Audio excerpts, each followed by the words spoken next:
Hello everybody, welcome back to another reading. Today we're taking a look at the Chicago Tylenol murders, which was a series of poisoning deaths resulting from drug tampering in the Chicago metropolitan area in 1982. The victims consumed Tylenol capsules that had been laced with potassium cyanide, and at least 7 people died in the original poisoning, and there were several more deaths in subsequent copycat crimes. While nobody has actually been charged or convicted with the poisonings, a New York resident called James W. Lewis was convicted of extortion for sending a letter to Tylenol's manufacturer Johnson & Johnson that took responsibility for the deaths and demanded $1 million to stop them. Another suspect was a man called Roger Arnold, a dock worker at Jewel Osco in Melrose Park, who told officers that he had possessed potassium cyanide. Bar owner Marty Sinclair, whose establishment Arnold frequented, reported Arnold to the police, saying that Arnold had discussed killing people with a white powder and had become increasingly erratic after his marriage had dissolved.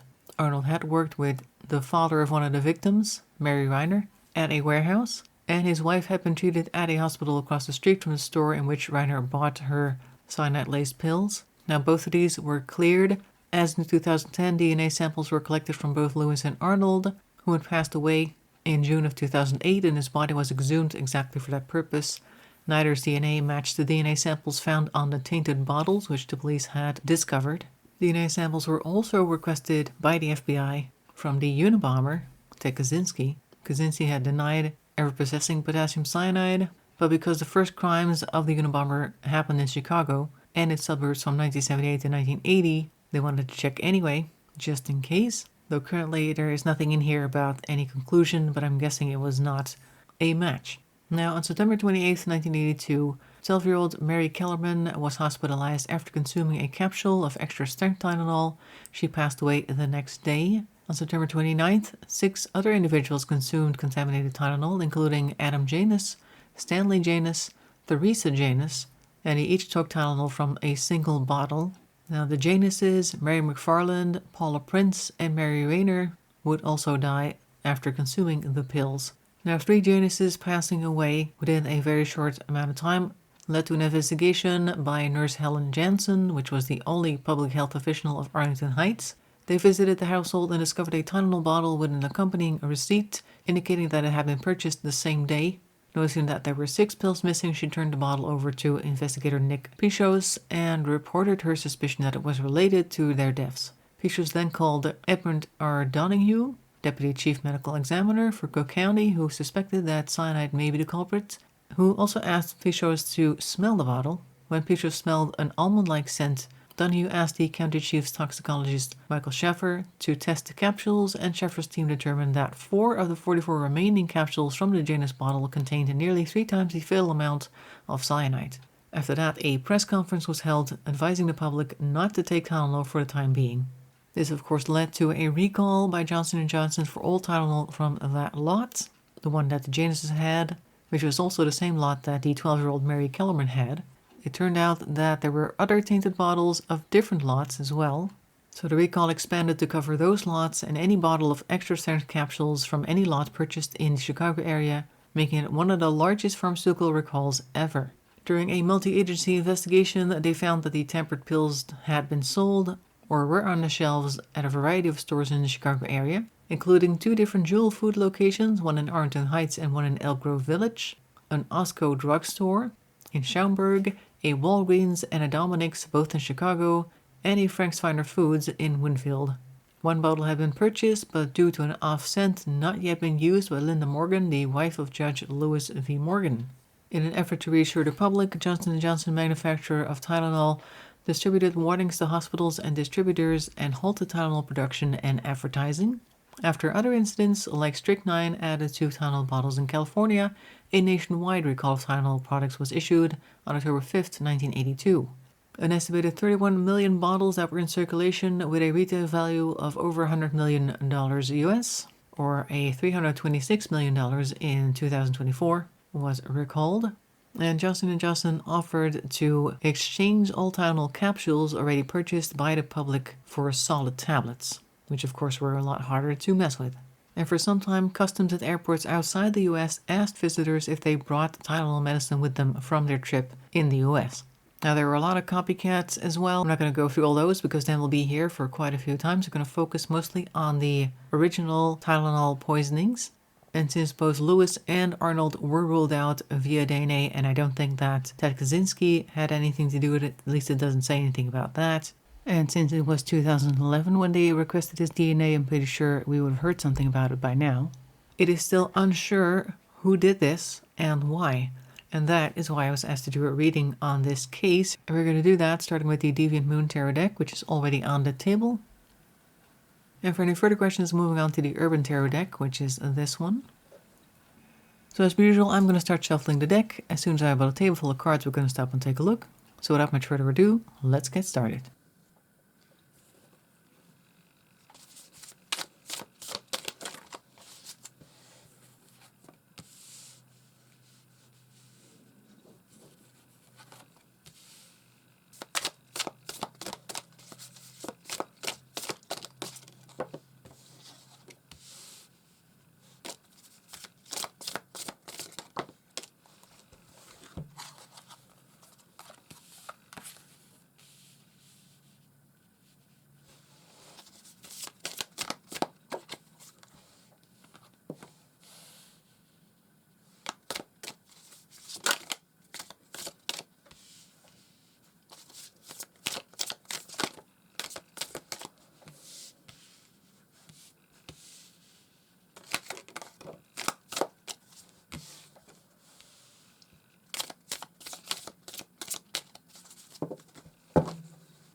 Okay, we have at top left 8 of Swords, 8 of Cups, and then the 7 of Swords.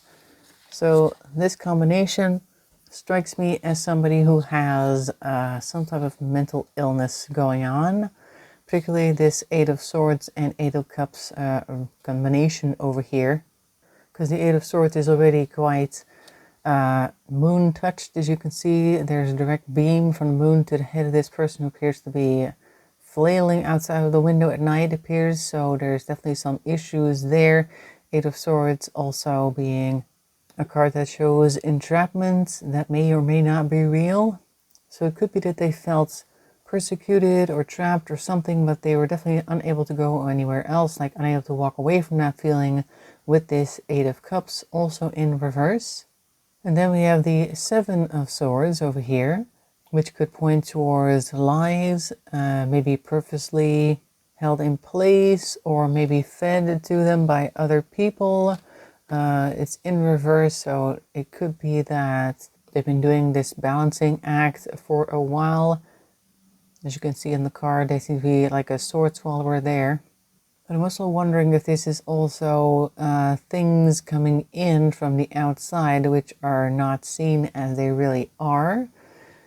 Like you sometimes have that thing where particularly people with schizophrenia tends to see things happening on TV, hear stuff on the radio, and they think that it's actually about them. This leads to them being hard at work over here with the 8 of Pentacles in reverse. You can see them forging these pentacles over there. I guess this is where their plan was enacted. This may be both the phase where they collect these different bottles, also where they actually add the poisoned capsules and then return them to the store. Next card that we have here is the 5 of Swords, and the reason why I'm thinking that this is the entire event in itself from their perspective is because then next to the 5 of Swords we also have a 6 of Swords and a 3 of Swords. There's a lot of sword energy here. I'm thinking that these 3 point towards them having to, I guess, explain what they're doing, why they're going from these different stores to different stores, etc. Maybe somebody's like wondering what they're up to and they're just trying to explain away any sort of concern. Then we are actually on the road, maybe not physically, but the 6 of Swords does point towards being led or going somewhere else. Could be in your thoughts, but could also be physically. And also looking at the background there, they're leaving something behind that's on fire and they're going somewhere across the river. which is definitely not burning. It could be that they actually traveled to another country or something. Perhaps because 3 was a crowd over here with the 3 of Swords. Maybe somebody was on their heels or had some type of suspicion, or they thought that somebody saw something. Like again, with this over here combined with this, it may be that they thought everybody now knew what they had been up to, and therefore they felt the need to flee because there were too many people now at play that they didn't want to have to deal with, maybe. So this may be them actually leaving the area, maybe leaving Chicago, maybe leaving the state, maybe leaving the country. And then the next 3 cards seem to point towards laying low and just trying to do things to, I guess, keep the scent off of them, or at least keep them off their trail, so to speak. We've got the 2 of Pentacles. We're balancing everything. We're balancing our resources, our time, our public appearances, that type of thing, just trying to stay out of the way. Also, there is charity over here. Perhaps they are giving money or something, trying to be charitable toward the people that were affected by this. Perhaps not in a sense of feeling guilt, but more like laying low because of the Star in reverse, which I often tend to see as people being out of the public eye, disappearing from view. And usually in my readings they don't want to disappear from view, but I think in this case this person probably did. Then we have the 2 of Wands, also reverse. We have a lot of reverse cards here. How many do we have upright? This one and this one. Okay, everything else is kind of under the water, so to speak, under the table. But we're having some trouble making plans, or the plans we are making do not deserve to see the light of day. We are meanwhile also trying to say whatever we can in order to, I guess, explain things away again. Although this time we are a bit more smart about it, but we are very much deceptive, because the King of Swords is very smart and be very analytical. May always have the right thing to say, but of course to their own advantage. Page of Swords in this case may just be knee-jerk reactions that they're giving, which they then later have to back up with more knowledge or more details, more explanation, with the King of Swords in reverse. Also noticing that the King of Swords has a little guy there with a globe, so this also kind of points towards him having traveled to another location in order to avoid suspicion. Then we have the 10 of Cups in reverse, so we cannot find harmony no matter where we go, because once again we see a little boat in the background. They could also feel like they are alone, unable to connect with anybody, unable to have the happy ever after type of family situation that they may have wanted for themselves. So it looks like they may have gone somewhere else. Let's take a look if anybody there ever noticed anything about them, or if they outed themselves in some way to some people. Let's see what cards we can get.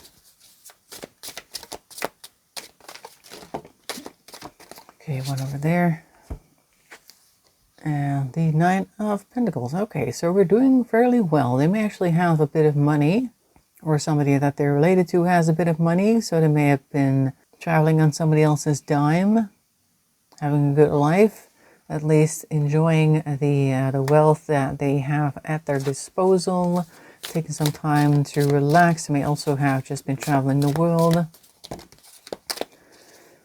Then we have these ones, the Sun. Yeah, we're definitely doing some fun things here. There is the childlike wonder. Maybe they're traveling and seeing places that they've never seen before, and everything is new and exciting, but there's also some other issues in the background they are keeping to themselves, and helped by this matriarch.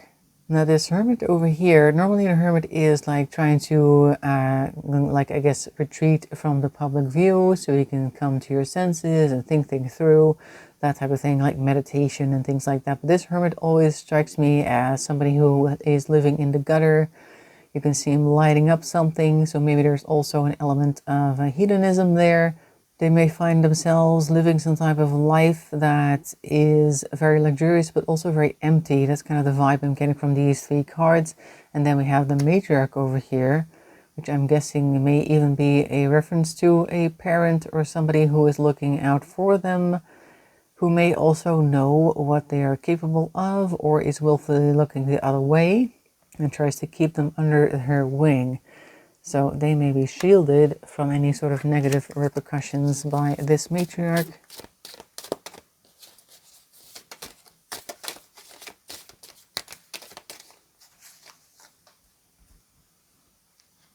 All right. Then the Chariots and the Six of Cups in reverse. Chariot in reverse is doing some risky things, living fast and loose, I think. They may be doing things that they can only really do because they have a ton of money, or at least a ton of resources that they can use, whether they're theirs or not. Like sometimes people that have everything, they also like to play very risky games because they have everything to lose as well. At the same time, they're not consciously aware of how dangerous what it is they're doing really is, nor do they care. We have the Six of Cups in reverse. Like I said, Six of Cups would be remembering the past, melancholy, but maybe the past is changed every time they retell it. This card itself is called Pleasure, so it could be that this is more of a thinking back to better days type of card in some way. Just getting a vibe that there's just an ability to find fulfillment here.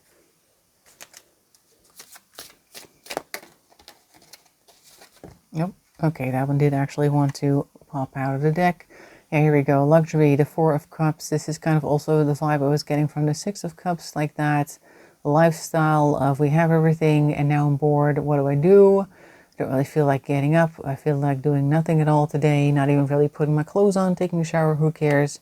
It doesn't matter what I do. It's kind of the vibe I'm getting here.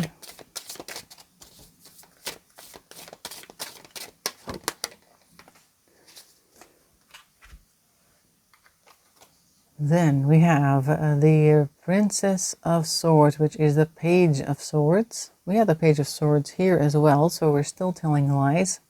Maybe on a more public scale, because of course this is called the Activist, and I'm looking at the little globes here. They may be trying to, I don't know, do some type of activism or something that makes them feel like they actually have a purpose going on, but it's not really from the heart perspective, as you can see with the fact that it's in reverse. Let's see what else we can get. Okay. Five of Swords in reverse. This card is called, no, Three of Swords, sorry. It's called Sorrow. One of these cards that doesn't actually bode very well. Particularly following all the stuff that we've seen so far, where they seem to be living this almost like a jet set life type thing, but they're super bored. The hedonism, the lack of care, and then also we have this imagery here with a blade off to the side. In a bathtub. I've never actually felt very good about drawing this card, so I think that this may be a very similar vibe now as well. It could be that whatever haunted them before is now coming back. Also getting a slight Twin Peaks vibe here. I don't know if you've ever seen the first two shows, first two series. You had Laura, of course, who turned out to be the victim, and she had appeared to the community to be very good, among other people in the same community, but in the background they have been doing bad things or had bad things done to them, and it also tore them up inside, knowing that people thought of them as good people, and in the meanwhile they knew the truth. Like, this is what these two types of cards kind of seem to be pointing towards here. Like, they're trying to be a good person, they're trying to do something positive, but in the meanwhile we have this sorrow, the secret sorrow basically, that's leading to all sorts of trouble.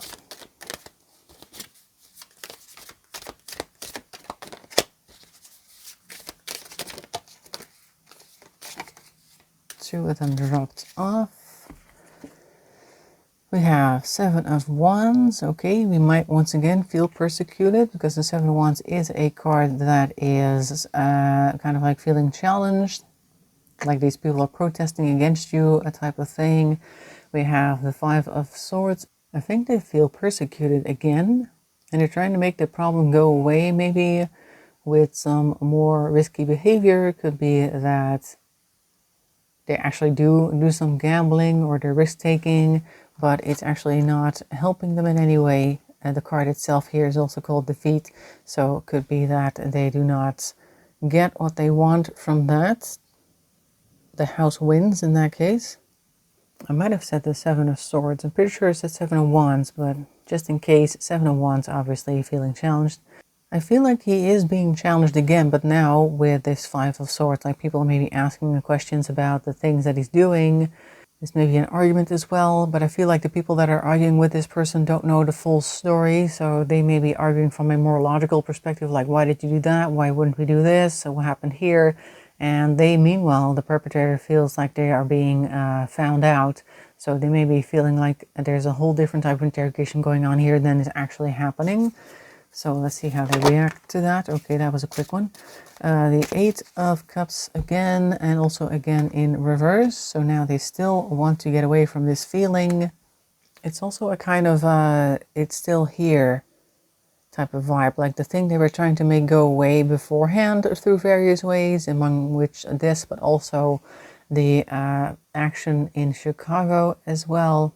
They may have at some point thought that that actually helped the thing go away, whatever it was that they felt persecuted by initially. But now we are seeing that actually we're still back to square one, and we're probably going to spiral some more. So basically they never actually got anywhere good. They're probably going to continue to do this spiraling for some time. Now let's see if we'll ever find out who this is. Are we going to trace it back to them? King of Wands in reverse. All right, we're doing all sorts of things here to try and, I guess, find out.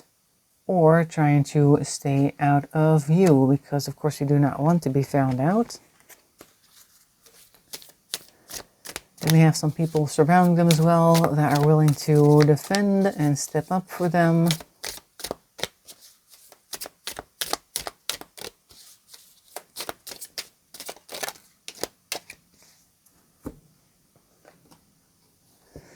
High Priestess in reverse. Okay, so we're not very aware of things that might be brewing in the background. It could also be that people are looking in the wrong direction, the people that are trying to solve this case. Like they may be thinking along lines that are not helpful. She appears to be sitting on a chessboard as well, so maybe they want to reset the game and try a different move. Then we have the Five of Wands, we have the Fool in reverse, and we have the Nine of Swords. Okay, so I do feel like they are concerned about ever being found out. They regularly argue with people, maybe also within themselves, that they keep going back and forth on why did I do this? No, I had to do it, like this was the best thing to do, etc., etc. But they are very careful all the same here with the Fool in reverse. And this background almost seems similar to this one over here, so maybe they are in a similar vicinity. But whereas the High Priestess is playing the game on a chessboard, the Fool is in the water, so maybe they're not even in the same place, like they maybe should be looking somewhere else. But the Nine of Swords definitely points towards continued anxiety on their part. It's weighing them down. They may be wondering when the knock on the door is finally going to arrive. It's going to mean that the jig is up.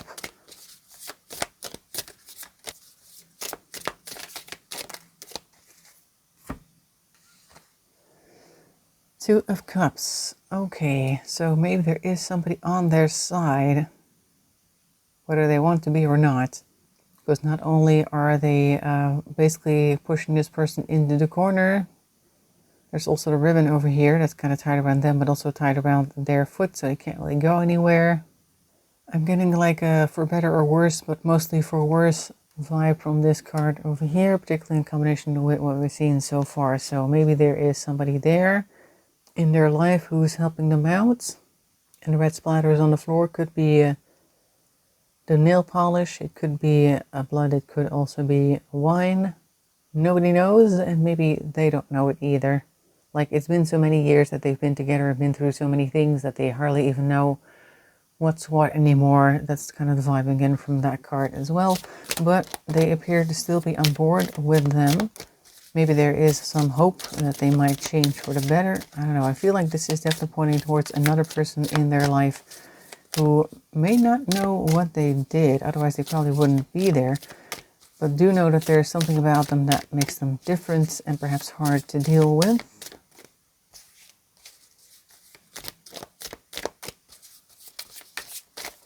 Oop. Page of Pentacles. All right, we're making some careless spending actions here. We're spending our times kind of unwisely. Working on the wrong thing as well. Maybe working with some tools that could use a bit of a brush up. Might be some outdated information as well. Could also point towards the fact that they actually don't have a lot of money to spend right now. So maybe the luxurious days of before have actually left them. The person that used to support them perhaps doesn't do that anymore because they've done the wrong thing one too many times. Temperance. Okay, so we're trying to be at least somewhat stable here. It could be that they are on a different medication this time, or on any sort of medication this time, which makes them more stable, and I guess that's also why they're able to see all of the bad things that they used to do in order to have this anxiety.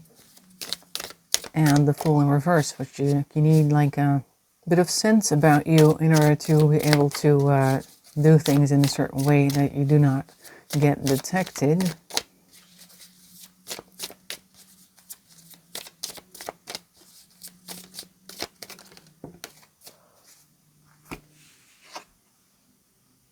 We're noticing that we are reaping what we've sown, so I'm feeling like they probably do feel like they got what they deserved, in a sense of that they are now probably somewhat destitute over here.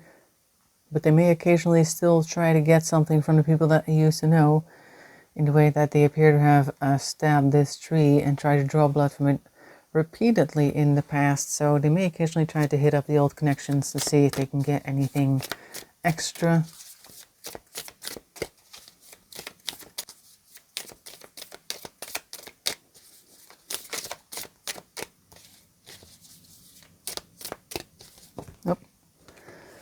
Couple of cards here. Let's see, we have the Seven of Cups and the Nine of Wands. Okay, so I think these are the last cards that we're getting because it took a very long time to get these.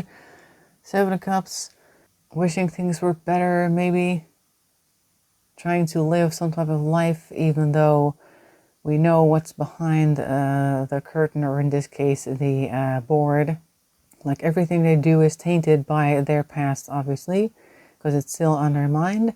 And that is also showing with the Nine of Wands, which is in reverse, meaning that they are actually very tired of all of this, and perhaps also would like a resolution themselves. But it doesn't look like they're going to turn themselves in. Nothing seems to be pointing towards that. They're just kind of living their life. And yes, they're tired, yes, they're stressed, but they're also not actively trying to get their name out there or something along those lines. They are trying to stay as hidden as possible. I'm guessing that if somebody were to track them down, they probably would just go ahead and give up, but they have to track them down first. So that is what I'm seeing for the Chicago Tylenol murders. I hope you found that interesting. Be sure to leave a like and a comment. That really helps the channel along. In the meantime, I hope to see you in another video. Thanks for watching, and bye-bye for now.